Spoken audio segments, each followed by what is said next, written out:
హరే కృష్ణ. అమ్మవారి అవతారాలలో మొట్టమొదటి అవతారం బాలా త్రిపుర సుందరి. ఈరోజు ఈ వీడియోలో బాలా త్రిపుర సుందరి గురించి తెలుసుకుందాం.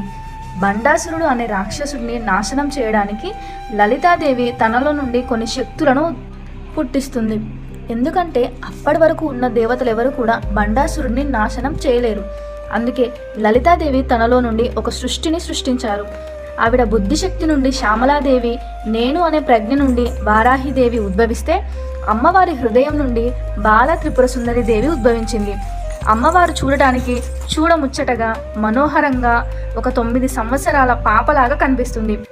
బండాసురుడికి 30 మంది పుత్రులు. వాళ్ళు అవిద్యావృత్తులకు ప్రతీక. వారిని బండాసురుడు యుద్ధంలో 2వ రోజు పిలిచి, మీకన్నా వీరులెవరూ లేరు, మీరు వెళ్ళి ఆ క్షుద్ర శక్తులైన శ్యామలాదేవిని, వారాహిదేవిని, లలితాదేవిని బంధించి తీసుకొని రమ్మని పంపిస్తాడు. ఆ 30 మంది బండాసురుడి కుమారులు 200 అక్షౌణీల సైన్యంతో అమ్మవారి మీదికి యుద్ధానికి వెళ్తారు.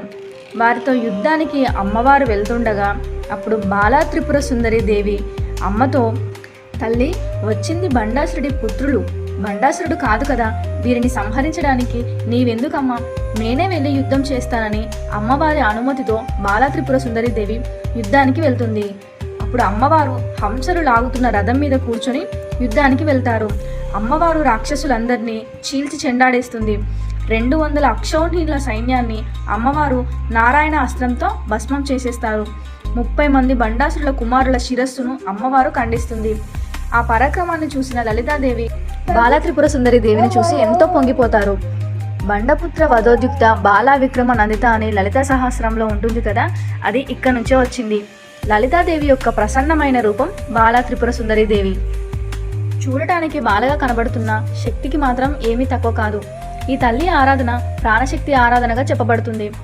హంసల రథం అమ్మది. హంసలు అంటే శ్వాసకు సంకేతం. ఉచ్ఛ్వాస నిశ్వాసాత్మకమైన శ్వాసని, ప్రాణశక్తిని అక్కడ హంసగా పోలుస్తారు. ఆ విధంగా అమ్మవారి ఆరాధనలో ఈ ప్రాణశక్తిని, మూల ప్రాణశక్తిని ఆరాధించడమే బాలారాధనగా పిలువబడుతుంది. అమ్మవారు గులాబీ రంగు వర్ణాలను ఇష్టపడతారు. వీటిని పవిత్రత, సౌందర్యం, శక్తి సూచికలుగా పరిగణిస్తారు. అందువల్ల అమ్మవారిని పూజించేటప్పుడు గులాబీ రంగు వస్త్రాలతో అలంకరించడం శ్రేయస్కరం.